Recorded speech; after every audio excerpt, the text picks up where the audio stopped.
Hey there, Mr. Redder here. Welcome back to another episode of r/Entitled People Stories. Our first story we'll be reading today. Karen expects me to pay for half of her furniture. After that, am I the jerk for embarrassing my husband in front of my parents? And after that, it's Taco Tuesday, jerk. Now for every thumbs up this video gets, one Karen has to pay for her own furniture. Not if we're going to IKEA. They rip you off properly in there. So please smash that like button and subscribe and turn on notifications for new stories from Reddit every single day. Karen expects me to pay for half of her furniture. My girlfriend, who's 23, and I, 24 male, just moved in together yesterday. I moved into her apartment that she had shared with her roommate before I moved in, so the apartment was half furnished since her roommate took half of everything.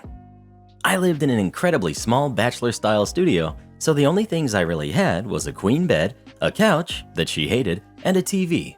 We agreed to keep my bed and bed frame since she had a full. She suggested we go to IKEA to restock the house, and she was super excited about it. When we got there, she filled our entire cart with furniture, kitchen and bathroom stuff. She was asking my opinion on stuff, and I was happy to give it, but I saw the bill racking up pretty quickly. She ended up getting so much stuff that I saw as pointless, like bathroom rugs, a soap dispenser, a dresser, even though she already has one. She got a second matching bedside table for my side of the bed, some art for the apartment, and 2 giant rugs. One for the bedroom and one for the living room. And this is just some of the stuff I didn't even think that we needed. There was plenty more. We ended up having 2 full carts of stuff, and before we even went to check out, she said, "Everything else we can just get on Amazon." I was genuinely in shock. She thought we needed anything more besides all of this crap. But we went to check out, and just like I thought, the total was almost $1,400. She asked the cashier if we could split the bill halfway on 2 cards, and I was horrified. I told her no way was I paying half for all of this. She looked surprised, and we quickly began to argue. She told me this was for the both of us, but I disagreed and said I didn't need half of this stuff. After about 5 minutes of arguing and holding up the line, she paid and we left. The entire hour ride home, we argued, and when we got home, I was given the silent treatment after being called a cheap jerk. Am I the jerk here? Update. After reading many of your comments, I apologized to my girlfriend and Venmo'd her for half. But as of now, I'm currently in trouble because my girlfriend saw this post. Not from Reddit, but from a TikTok. Currently in trouble again. Thanks for the judgment and making me see the light. You're the jerk. If you thought things were too expensive or too much, the time to say so was while shopping. She was asking your opinion and you agreed to the purchases. Why on earth did you just assume she was paying for everything? And a good portion of what you object to is honestly ridiculous. God forbid she want art or rugs in your apartment, right? You're the jerk. Just like this comment.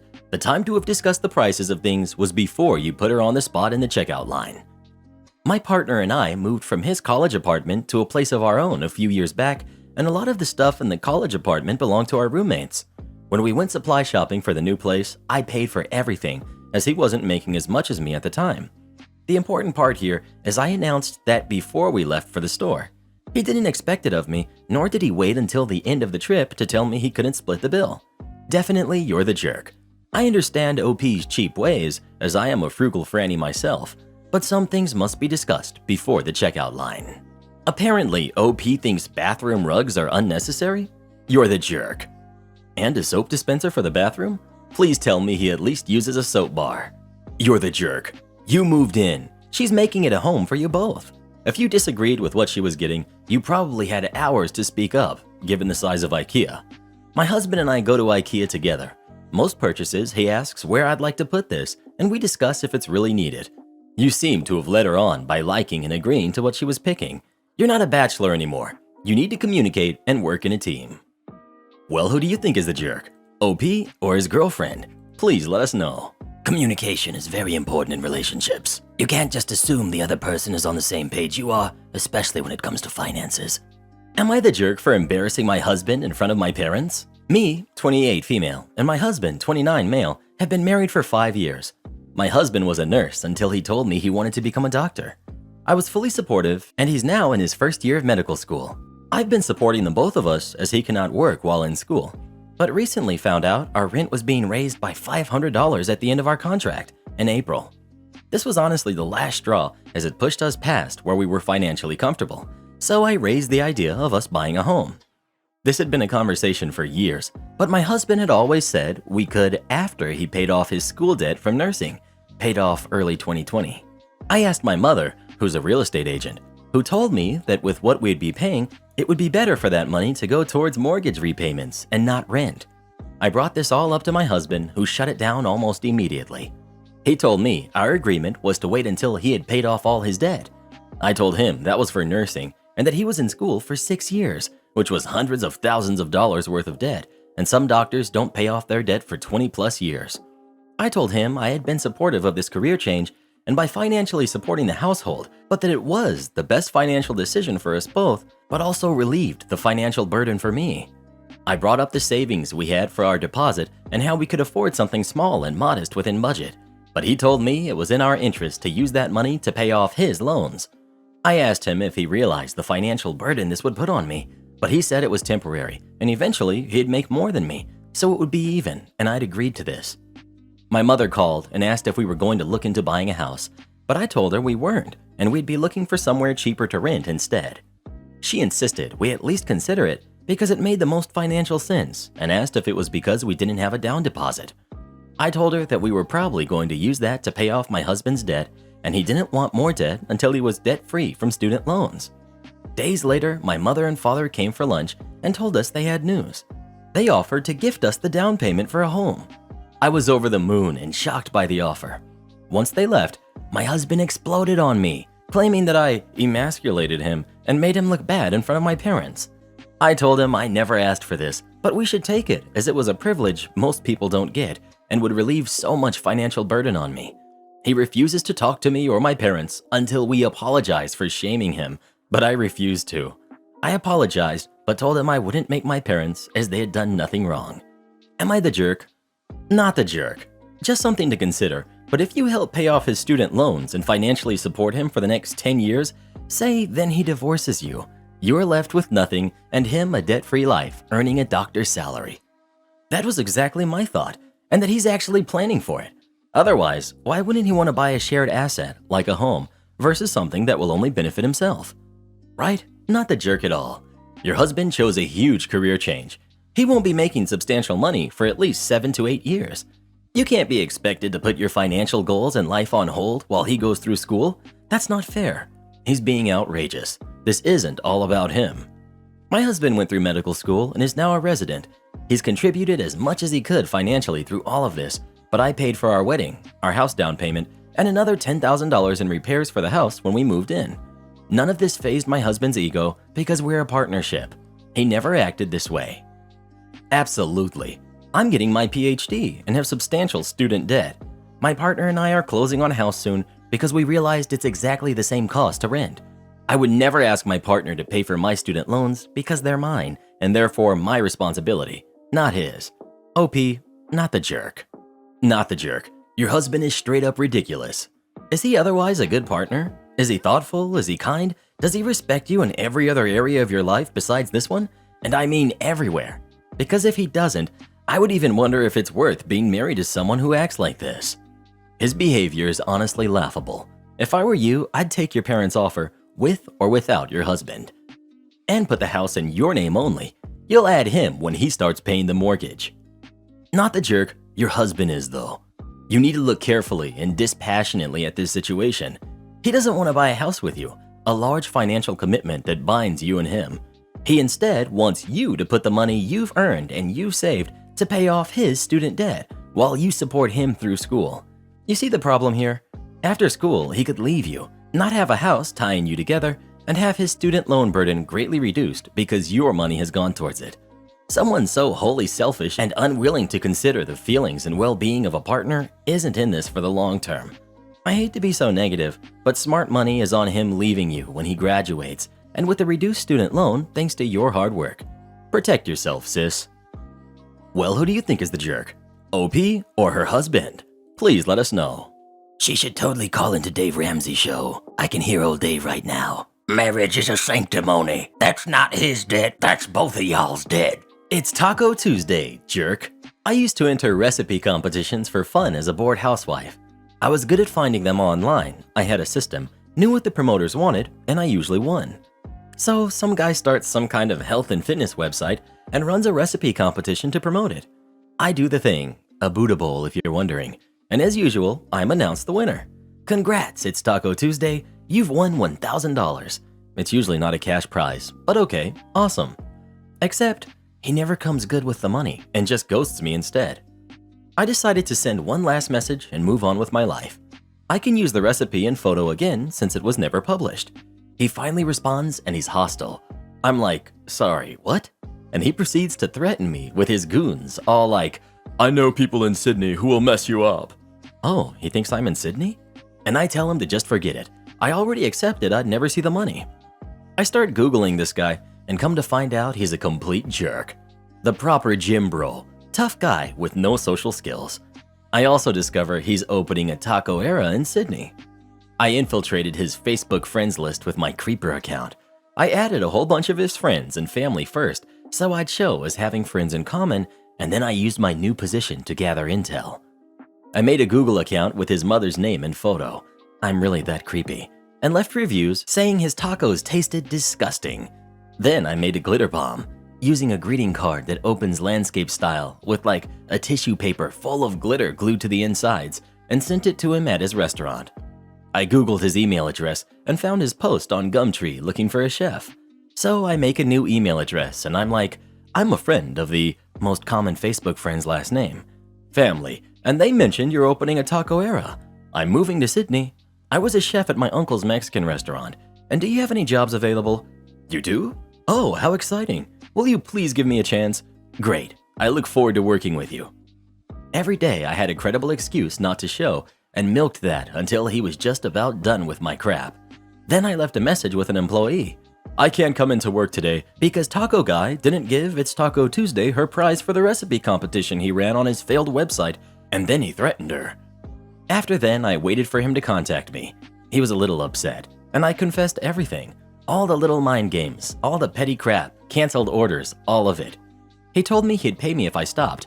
I declined the offer. I said I'd rather have $1,000 worth of fun at his expense. Maybe next time, don't threaten people with goons.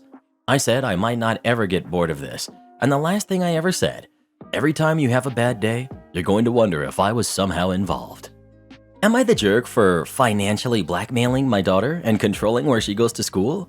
I, 42 female, have 2 kids with my ex, Mike, who's 47, including Val, she's 17. She's in her senior year of high school and deciding where she wants to apply for college. We've been lucky enough to save a college fund totaling $150,000 for Val. When looking at schools she was interested in, I sat her down and talked her through the process plus her fund. Mike lives in another state, but knew we were having this talk. I told her how much she had and discussed different options. I told her how state schools are typically cheaper and how she might have to take out a loan if she chose a more prestigious school or didn't qualify for scholarships. I told her that if she didn't spend all of the money on schooling, it would still be hers after graduation. I also brought up how staying close to home would save on living expenses if she didn't want to live on campus. I wanted her to make an informed decision with all the facts, especially financially. Because of this, Val has looked at a range of state and Ivy schools. Mike called me furious, saying that Val was considering a school close to where I live and that it was only because I had scared her into it by telling her she couldn't afford other schools. I told him I had had an age-appropriate conversation about college, finances, and student debt with Val, and she was making decisions that are in her best interest, not mine or his. Before this, Val had considered moving in with her dad as he lived driving distance to an Ivy League school she wanted to go to. Now she is apparently looking at other schools and isn't as on board with that discussion anymore. Mike said that I had financially blackmailed her so that she wouldn't go live with him, and that I'd only told her all these things to scare her financially. Edit. Wow, I didn't realize this would get so many judgments, but lots to read through, and thank you to everyone for sharing your college and university experiences. To clarify, both me and Mike went to the same Ivy League college where we met, so I have nothing against those schools and would 100% support Val choosing one of those schools as they have their own advantages. I got an internship due to the school I went to, so I understand and want those connections for my daughter as well. This conversation is obviously redundant currently, as we don't know what school she'll get accepted into, scholarships, etc. But it kept getting brought up, so here we are. I'll be reading through everyone's judgments. Not the jerk. Observing that Yale costs more than local community college is not blackmail, financial or otherwise. And yes, you did tell her those things to scare her financially. Being scared is the appropriate adult response to paying for an Ivy League school. The contacts you make at an Ivy League can be amazing, especially if you live in the dorms. For example, the mailing lists of jobs is amazing. I didn't go to an Ivy League, but I've dated a couple of women who have. The hidden benefits is an entire world I knew nothing about, and I went to a fancy pants college prep high school. I went to community college, then state university. I wish I had understood as a teenager. I snapped at a Karen at the grocery store when she calls me a bad parent. My son, 6 months old, has been cranky all morning because he's teething. I, 27 male, had to go grocery shopping, and since it's just me taking care of him, he came with me. Normally he's calm when I have him in his baby carrier because right now he just wants to be held by me, but I forgot that at my mom's yesterday, so went in with his stroller to the market. The plan was to be in and out in under 5 minutes because he really wasn't having it today. This lady kept popping up at every aisle I was in. Well, it's a small market too, so it's not like she was intentionally following us. He wouldn't stop crying. Then she'd say, "He's hungry. Why didn't you bring his bottle?" And I would tell her, "No, he's not hungry. He just ate 15 minutes ago." Then it was, "Sure. Hope your daddy remembered to change you this morning." At some point, I picked him up for a little bit. He calmed down when I rocked him, then lost his crap again when we got to the checkout line because I needed to put him back in his stroller so I could put everything on the counter and pay. It was already a stressful day for me. I'm overwhelmed trying to hurry up, putting everything in a bag while my son is crying. This lady is at the checkout line next to me and says, "Maybe next time he should stay at home with mommy, don't you think?" Normally, I'm not a confrontational person, but this one really got to me. Well, his mom passed away, so why don't you just mind your own darn business already and go? She looked at me a little shocked, and then there were other people there too, so she turned red. The lady didn't say anything to me at all, but then in the parking lot, she apologized about his mom, but she didn't think I needed to be rude and throw that in her face because she didn't know what had happened. I really didn't want to get into it anymore. I just told her to get the heck out of my way and leave me alone. Got in my car and left. I'm home now, more calm, and wondering if she had a point. Because like I said, normally I'm not like that with people, but since it was already a hard day and stuff, it infuriated me so bad. Was it an overreaction though? I get sometimes people think they're helping, when in reality know nothing when it comes to calming a baby and usually brush that off. Am I the jerk? Not the jerk. She was shaming you for being a father. You were doing your best to care for a 6-month-old as a single parent, and she was following you around harassing you. Edit. Not intentionally following you, but still defiantly harassing you and shaming you at seemingly every opportunity. She should have praised him for being such a kind, loving father to a wonderful son. He was just being a parent. No need to praise or harass. He's doing a great job with a teething kid, yes, but he doesn't need to be patronized and thrown a parade just because he's a father and not a mother. He shouldn't be thrown a parade because he's a father. He should be thrown a parade because he's a parent, and all parents need affirmation when things seem to be just a mess. I'd think most parents in that kind of stressful, "we'll get home soon, buddy" moment would probably prefer to just be left alone by complete strangers. Like, just leave people alone. The random person in the grocery store does not need your commentary, even if you think it's complimentary. Keep your eyes focused on your own work. Parents need support much more than they need praise, although praise can play into support. But the random lady in public is not an authorized member of their support team. When I was a kid, my dad treated a waitress so poorly she quit in the middle of serving us. This happened about 25 years ago, and I still think of it about once a month. My dad used to think of himself as a fancy, business-type gentle fellow.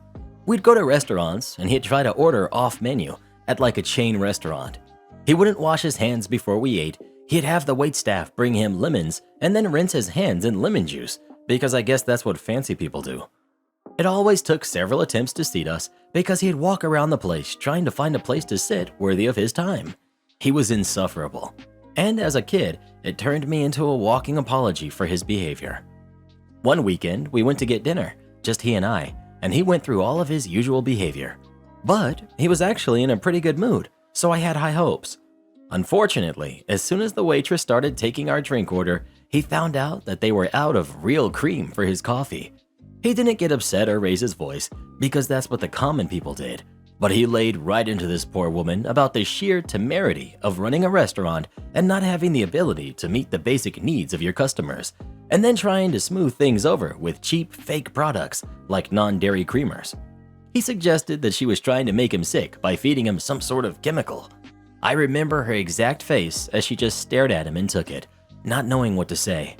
It haunts me. He ended up just ordering an appetizer and she left politely and never returned. He and I sat in that booth for 30 or 40 minutes until the manager finally came out and went table to table, explaining that the waitress had quit suddenly. My dad was of course offended, and the manager of course offered to give us our meals for free. And that's the part that annoys me the most, that my dad won. Hopefully that poor woman found a better job.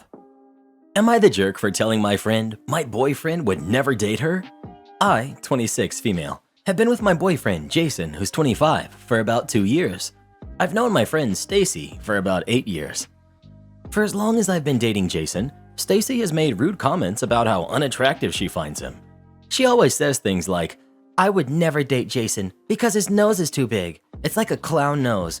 That's literally something she said last week. She doesn't say it to Jason's face, just to me. I always ask her to stop, and she does for a bit. But then after a day or two, she'll do it again. It really irritates me. The other day, she made the clown nose comment, and she also made fun of Jason's laugh, and I snapped. I told her that she should stop wasting her time on hating Jason, because if Jason was single, there's no way he'd date her. I also asked if she would like me to make fun of her to her back the way that she does to Jason, and I threatened to do it. As a disclaimer, I would never actually do that. I just said it to prove a point. Stacy started crying and she left my house. She told some of our other friends about the incident, and they said I was a jerk for saying Jason wouldn't date her. They said it really hurt her feelings, and since she's single and I'm not, I should have had some tact. Stacy also said my comments implied that she was undateable, even though I never said that. I just said that Jason wouldn't date her. Anyway, it's a bit of a mess of a situation. I wanted to ask this sub if I'm the jerk. So am I? Not the jerk. Your friend is a sicko. She either has a crush on him, so she tries to constantly insult him to hide it, or she's extremely jealous of you having a boyfriend, so she's projecting hard. Either way, she sounds like a crappy manipulator by trying to twist your words and running to others. She probably also told the friends a completely different story of what had happened, most likely making herself appear like the victim in that situation. Not the jerk. I'm kind of feeling like she is interested in him and is making the comments to throw you off. Not the jerk. Why are you even friends with someone like that? OP. Not really sure, to be honest. I think it was mostly a friendship of convenience, plus the fact that we had known each other for so long. If she's willing to talk about your boyfriend behind his back, she'll have no problem talking smack about you too. Oh wait, she just did that. She is not your friend. Am I the jerk for wanting to evict my sister? About 5 years ago, my dad had a heart attack. The medical bills are through the roof. My parents didn't want to lose their home, so my fiance at the time bought the house out because she had the money.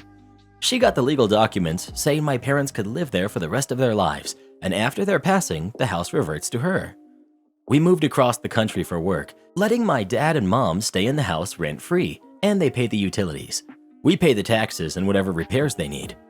My sister moved back to my parents with her new husband.